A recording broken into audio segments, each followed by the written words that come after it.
نحمده ونصلي ونسلم على رسوله الكريم أما بعد فأعوذ بالله من الشيطان الرجيم بسم الله الرحمن الرحيم اهدنا الصراط المستقيم صدق الله العلي العظيم۔ سورہ اعراف کے 7ویں رکوع اور 8ویں پارے کے 14ویں رکوع میں اللہ رب العالمین ارشاد فرماتا ہے ان ربکم اللہ الذی، بے شک تمہارا رب اللہ وہ ہے جس نے خلق السماوات والارض فی 6 ایام، آسمان و زمین کو 6 دنوں میں پیدا فرمایا۔ ثم استوى علی العرش، پھر عرش پر استوا فرمایا، یعنی آسمان و زمین کی پیدائش کے بعد عرش کو پیدا فرمایا۔ قرآن پاک میں یہ فرمایا گیا کہ آسمان و زمین کو 6 دنوں میں بنایا گیا، لیکن آپ بخوبی جانتے ہیں کہ جب آسمان و زمین بنائے گئے تو وہاں رات اور دن کا یہ تصور نہیں تھا جو ہم رکھتے ہیں، کیونکہ رات اور دن اور 6 دن جو ہمارے یہاں سمجھے جاتے ہیں وہ تو یہ ہے کہ سورج نکلتا ہے پھر سورج غروب ہوتا ہے، اس طرح دن بنتے ہیں۔ لیکن اس وقت تو جب کائنات بن رہی تھی تو یہ نظام شمسی کا وجود نہ تھا، تو مفسرین نے اس کے 2 معنی بیان کیے۔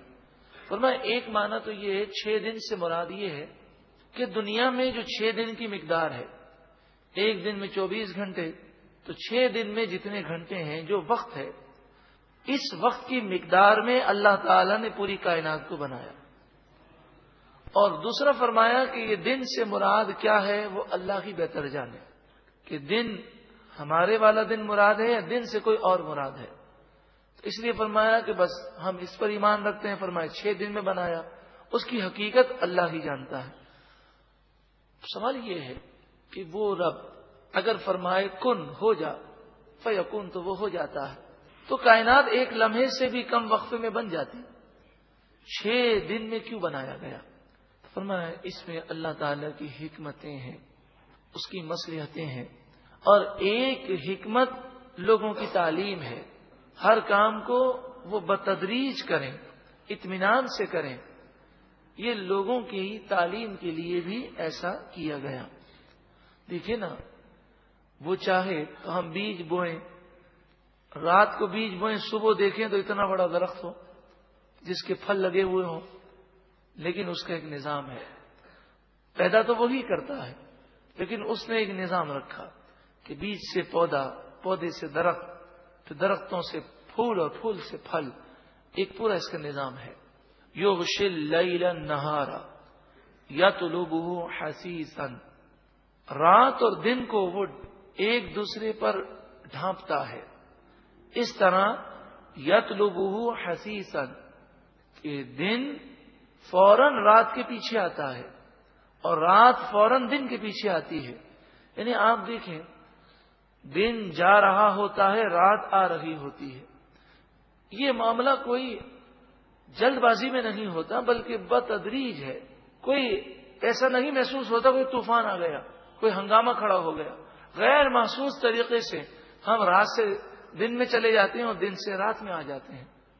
پھر اسی طرح راتیں بڑی ہوتی ہیں اور پھر آہستہ آہستہ راتیں چھوٹی ہوتی ہیں، تو یہ بھی کوئی دھماکہ نہیں ہے کہ جناب آج رات کو سوئے تو رات جو ہے ہماری 12 گھنٹے کی تھی اور کل ہم سوئے تو رات جو ہے 3 گھنٹے کی ہو گئی، ایسا نہیں ہوتا، بلکہ اللہ تعالیٰ نے ایک ایسا نظام بنایا جس سے ہماری زندگیوں میں کوئی خلل واقع نہ ہو۔ والشمس والقمر والنجوم مسخرات بأمری، اور سورج اور چاند اور ستارے اللہ کے حکم کے پابند ہیں، جو وہ فرماتا ہے وہی کرتے ہیں۔ کوئی بھی چیز ہم بناتے ہیں، کتنی اعلیٰ قسم کی مشین بھی لے کر آئیں، وہ چلتے چلتے ناکارہ ہو جاتی ہے، اس کی صلاحیتوں میں فرق آ جاتا ہے۔ قربان جائیے میرے رب کی قدرت پر کہ ایک سورج بنایا گیا، وہ ہزاروں سال سے روشن ہے، ایک نظام کے تحت چل رہا ہے، 1 سیکنڈ کا بھی فرق نہیں پڑتا۔ الا لہ الخلق والامر سن لو اسی کے لیے ساری مخلوق ہے، والامر، اور سارے معاملات کا اختیار صرف اسی کو ہے، وہ جو چاہے کرے۔ تبارک اللہ رب العالمین، اللہ جو رب العالمین ہے، سارے جہان والوں کا پالنے والا ہے، وہ بڑی برکت دینے والا ہے، اس سے وابستہ تو ہو جاؤ۔ دنیا میں در در کی ٹھوکریں کیوں کھاتے ہو؟ ارے اس کے دربار میں جھک تو جاؤ، وہ بڑی برکت دینے والا ہے۔ اپنے معاملات اس کے سپرد کر کے تو دیکھو وہ کیسا کرم فرماتا ہے۔ ادعوا ربکم تضرعا وخفیا، اپنے رب سے دعا مانگو روتے ہوئے، تضرعا گریہ زاری کرتے ہوئے، وخفیا اور دل میں بھی دعا مانگو، یعنی زبان سے بھی دعا مانگو، اور جب زبان سے دعا نہ مانگو تو چلتے پھرتے تمہارا دل اللہ کی جناب میں دعا کر رہا ہو۔ دعا سب سے افضل عبادت ہے، اس لیے کہ سب سے زیادہ توجہ انسان کی دعا میں لگتی ہے۔ اب دیکھ لیجیے گا کہ اگر کسی کو نماز میں توجہ نہیں ہوتی، وہ 5 منٹ پہلے آ جائے مصلی پر اور 5 منٹ بیٹھ کر اللہ کی بارگاہ میں دعا کرے، پھر نماز پڑھے، اس کی توجہ اللہ کی جناب میں لگ جائے گی۔ تو دل ہر وقت اللہ کی بارگاہ میں دعا کرتا رہے اور دل کی توجہ اللہ کی جناب میں ہو، انشاءاللہ دونوں جہاں میں بیڑا پار ہوگا۔ انہ لا يحب المعتدین، بے شک وہ حد سے بڑھنے والوں کو پسند نہیں فرماتا۔ تو دعا مانگنے میں بھی حدود ہے، مثلا ایسی چیز کی دعا نہ کی جائے جو ناجائز ہو، مثلا حسد کی وجہ سے کوئی یہ دعا نہ کرے یا اللہ فلاں مسلمان کو تباہ کر دے، تو یہ حد سے بڑھنا ہے۔ اسی طرح دعا میں ایسی چیزوں کا مطالبہ نہ کرے جو ناممکنات میں سے ہیں، یعنی ممتنع بالعادت ہے۔ مثلا وہ یہ نہ کہے، بوڑھا شخص یہ نہ کہے کہ پروردگار تو مجھے 25 سال کا کر دے۔ اللہ تعالیٰ تو کرنے پر قادر ہے، لیکن عادتاً ایسا نہیں ہوتا۔ تو دعا کے اندر ایسی دعائیں نہ کی جائیں کہ جو آداب کے خلاف ہیں۔ اس سے پتہ چلا کہ دعا کے بھی آداب ہیں۔ اگر آپ دعا کے آداب سمجھنا چاہتے ہیں تو فیضان مدینہ سے یہ کتاب حاصل کر لیجئے، فضائل دعا۔ یہ اعلیٰ حضرت امام اہل سنت کے والد گرامی نے لکھی، جس کا نام ہے فضائل دعا، فیضان مدینہ سے انشاءاللہ مل جائے، اسے آپ مطالعہ کیجئے، معلوم ہوگا کہ دعا کے کیا آداب ہیں۔ وَلَا تُفْسِدُوا فِي الْأَرْضِ بَعْدَ إِصْلَاحِهَا، زمین کی اصلاح کے بعد زمین میں فساد نہ کرو، اسے نہ بگاڑو۔ وَادْعُوهُ خَوْفًا وَطَمَعًا، اور اللہ سے دعائیں مانگو خوف رکھتے ہوئے اور امید رکھتے ہوئے۔ خوف تو اس بات کا ہو کہ ہم گناہگار ہیں، سیاہ کار ہیں، اس کے دربار میں ہاتھ اٹھانے کے قابل نہیں، اور امید اس بات کی ہو کہ وہ تو بڑا کریم ہے، رحیم ہے۔ ایک ماں جو اپنے بچے سے محبت کرتی ہے تو 70 مائیں جو اپنے بچوں سے محبتیں کرتی ہیں، اس سے زیادہ بھی وہ اپنے بندوں سے پیار فرماتا ہے۔ تو امید بھی ہو اور خوف بھی ہو۔ ان رحمت اللہ قریب من المحسنین، بے شک اللہ کی رحمت نیکوکاروں کے قریب ہے۔ مفسرین فرماتے ہیں کہ دعا کے بعد نیکی کا ذکر ہے، اور پھر فرمایا گیا کہ رحمت، اللہ کی رحمت نیکوکاروں کے قریب ہے۔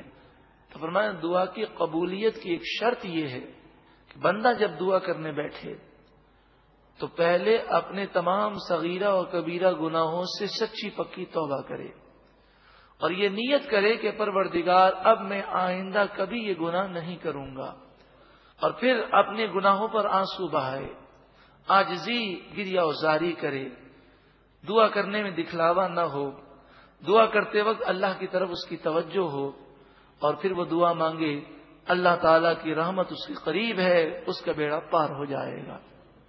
عام طور پہ دیکھا گیا کہ مرد اور خواتین جب دعا مانگتے ہیں تو ان کی عادت آپ بھی جانتے ہیں کہ ادھر ادھر دیکھنے کی ہے۔ اب آپ سوچیں، ایک فقیر ہمارے پاس آتا ہے، وہ ہم سے بھیک مانگتا ہے، بتائیے ساری توجہ کس طرف رکھتا ہے؟ وہ ہماری طرف رکھتا ہے۔ وہ ادھر ادھر نہیں دیکھتا اور اس کا دھیان ہماری طرف ہوتا ہے، تو دعا کے اندر دھیان اللہ کی طرف ہو، اور ادھر ادھر دیکھنا یہ دعا کے آداب کے خلاف ہے۔ اسی طرح بعض لوگ دعا کے دوران انگلیوں سے کھیلتے ہیں، انگلیوں کو موڑ لیتے ہیں، ہاتھ بند کر لیتے ہیں، یہ بھی دعا کے آداب کے خلاف ہے۔ دعا کے اندر نگاہیں نیچی ہوں، ہاتھ پھیلے ہوئے ہوں، ہتھیلیاں قبلے کی جانب یعنی آسمان کی طرف ہوں، کیونکہ دعا کا قبلہ آسمان ہے، تو ہتھیلیاں اس طرح ہوں بالکل سیدھی، اور اس طرح جیسے بعض لوگ یوں کر لیتے ہیں، اسے موڑ لیتے ہیں، بعض اس طرح یوں کر لیتے ہیں، بعض اپنے گھٹنوں پر رکھ لیتے ہیں، تو دعا کا ایک طریقہ ہے، ایک ادب ہے۔ تو دعا کے اندر ہاتھ سیدھے ہوں تاکہ ہتھیلیاں آسمان کی طرف ہو جائیں۔ افضل یہ ہے کہ ہاتھ سینے کی سیدھ میں ہو، یا پھر وہ کندھوں کی سیدھ میں ہو، یا چہرے کی سیدھ میں ہو، یا اتنے بلند ہو جائیں کہ بغل کی سفیدی ظاہر ہو جائے۔ اب بغل کی سفیدی سے یہ مراد ہے کہ جب احرام کی حالت میں کوئی ہوتا ہے تو آپ جانتے ہیں کہ وہ میدان عرفات میں اس طرح ہاتھ بالکل بلند کر کے دعا مانگتا ہے، چونکہ قمیص پہنا ہوا نہیں ہوتا تو بغل نظر آتے ہیں، تو اس طرح ہاتھوں کو بلند کر کے تنہائی میں رو رو کر دعائیں مانگیں، بڑی دعائیں مقبول ہوتی ہیں۔ اصل بات یہ ہے کہ جس سے مانگ رہے ہیں ساری توجہ اسی کی بارگاہ میں ہونی چاہیے۔ وَهُوَ الَّذِي يُرْسِلُ الرِّيَاحَ، اور وہ ذات جو ہواؤں کو بھیجتا ہے، بُشْرًا بَيْنَ يَدَيْ رَحْمَتِهِ، اللہ کی رحمت بارش سے پہلے یہ ہوائیں خوشخبری دینے کے لیے آتی ہیں۔ یہ جو محکمہ موسمیات والے پیشن گوئی کر دیتے ہیں، تو اللہ تعالیٰ نے ایک نظام بنایا ہے، بارش کے آنے سے پہلے ہواؤں کا انداز بتا دیتا ہے کہ بارش برسنے والی ہے، اور یہ بادل لاتا کون ہے؟ اللہ تعالیٰ کی قدرت سے ہوائیں لاتی ہیں، ان ہواؤں کو چلاتا کون ہے؟ اللہ تعالیٰ چلاتا ہے۔ سائنس اور محکمہ موسمیات والے ہواؤں کا انداز تو بتا سکتے ہیں، ہوا کہاں جا رہی ہے، کہاں آ رہی ہے، لیکن وہ رخ چینج کرنے پر قادر نہیں، حتیٰ یہاں تک اذا اقلت سحابا ثقالا، یہاں تک کہ جب وہ ہوا ایک بھاری بادل کو اٹھا کر لاتی ہے، جو پانی سے بھرا ہوا بادل ہوتا ہے، سقنا ہو، ہم اسے اس بادل کو لے جاتے ہیں لبلد میت، ویران اور بنجر زمین کی طرف۔ کبھی کبھی ایسا ہوتا ہے کہ بادل چھا جاتے ہیں، بارش کا امکان ہوتا ہے، بارش نہیں ہوتی، بادل آگے بڑھ جاتے ہیں، تو اللہ تعالیٰ جہاں چاہتا ہے بادل پہنچتے ہیں۔ فَأَنزَلْنَا بِهِ الْمَاءَ، پھر ہم نے نازل کیا اس بادل کے ذریعے پانی کو۔ یہ پانی کس نے نازل کیا؟ اللہ نے نازل کیا۔ فَأَخْرَجْنَا بِهِ مِنْ كُلِّ الثَّمَرَاتِ، پھر ہم نے اس پانی کے ذریعے ہر قسم کے پھل پیدا کیے۔ اس پانی میں، اس زمین میں یہ صلاحیت کس نے دی کہ بیج رکھا جائے تو پودا بن جاتا ہے؟ اس پودے میں یہ طاقت کس نے دی کہ وہ زمین سے پانی کھینچے اور اس میں پھول بھی پیدا ہوں، پھر پھل بھی پیدا ہوں؟ کذالک، اسی طرح، نخرج الموتى لعلکم تذکرون، ہم مردوں کو نکالیں گے، اسی طرح مردوں کو ہم پیدا کریں گے۔ یہ ساری باتیں اس لیے فرمائی جاتی ہیں تاکہ تم نصیحت حاصل کرو۔ مفسرین بڑی پیاری بات ارشاد فرماتے ہیں آپ دیکھیں، ایک پورا پودا ہے، ایک پورا درخت ہے، اس پر پتے ہی پتے ہیں، آم آپ کو کہیں نظر نہیں آتا، لیکن اللہ تعالی کی قدرت ہے کہ اس نے اسی درخت میں یہ طاقت پیدا کی کہ ایک جگہ پر اس کے پھول لگتے ہیں اور پھر وہ کیریاں بنتی ہیں، پھر کیری جو ہے وہ آم کی شکل اختیار کرتی ہے۔ تو رب العالمین جس چیز کا وجود نہیں اسے وجود دینے پر قادر ہے، تو کیا انسان اگر مر جائے تو دوبارہ اسے بنانے پر کیا وہ قادر نہیں؟ یقیناً قادر ہے۔ والبلد الطیب، اب بڑی پیاری مثال سمجھائی جا رہی ہے۔ قرآن پاک سننے والے تو بہت ہیں، مگر بہت کم لوگ ایسے ہوتے ہیں کہ قرآن پاک سن کر ان کی آنکھوں سے آنسو جاری ہو جائیں، قرآن پاک سن کر وہ علم اور معرفت حاصل کر لیں۔ اصل بات ہے تعلق زمین کا ہے، جو دل کی زمین ہے وہ کتنی زرخیز ہے، کیونکہ بارش تو ساری دنیا پر پڑتی ہے، لیکن جو زمین زرخیز ہوتی ہے اسی پر اور پیداوار اگتی ہیں، اور جو زمین دلدل ہے تو بارش سے تو کیچڑ بن جاتی ہے۔ فرمایا والبلد الطیب، اور اچھی زمین یخرج نباتہ بإذن ربہ، اچھی زمین سے اس کے رب کے اذن سے خوب پیداوار نکلتی ہے۔ والذی خبث، اور جو زمین خبیث ہو یعنی ناپاک ہو، بنجر ہو یا دلدل ہو، پتھروں پر اگر بارش برسے، جیسے روڈ ہے، روڈ پر کتنی بھی بارش برسے، روڈ پر آپ کو کبھی پیداوار نظر نہیں آئے گی۔ لا یخرج الا نقدا، تو پتھروں پر اگر بارش برسے بنجر زمین پر تو پیداوار نکلتی نہیں، اگر نکلے بھی تو نقدن، تھوڑی بہت کوئی گھاس پھوس اگ جاتی ہے۔ کذالک، اسی طرح، نصرف الآیات لقوم یشکرون، ہم آیتیں بار بار بیان کرتے ہیں اس قوم کے لیے جو شکر کرتی ہے۔ مراد یہ ہے کہ جس کا دل نرم ہے، اس کی زمین میں صلاحیت ہے، تو قرآن نور کی بارش ہے، وہ قرآن پاک سن کر معرفت الہی حاصل کر لیتا ہے، اس کے دل کی دنیا بدل جاتی ہے۔